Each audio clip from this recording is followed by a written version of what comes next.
13 აპრილს თბილისში დაგეგმილ აქციაზე არასამთავრობო ორგანიზაციებმა ღია საზოგადოება საქართველოს და საერთაშორისო გამჭვირვალობა საქართველოს პრესკონფერენცია გამართეს და აქციის დეტალებზე ისაუბრეს.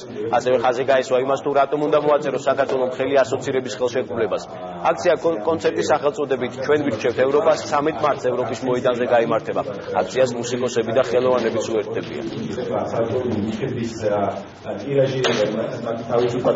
გვინდა დავბრუნდეთ ჩვენ სახლში და ჩვენი სახლი არის ევროპა. ჩვენ გვინდა დავბრუნდეთ სახლში ამ შემთხვევაში ძალიან კარგი კონცერტით, რომელიც გაიმართება და მინდა გთხოვოთ მოგზანდეთ, იმიტომ რომ ხელოვნებაც არის ერთ-ერთი ნაწილი იმისა, რასაც ქვია ჩვენი ღირებულებები, ფასეულობები. რაც ბევრი მუსიკოსი ჩაერთვება ამ პროცესში, უფრო კარგი იქნება.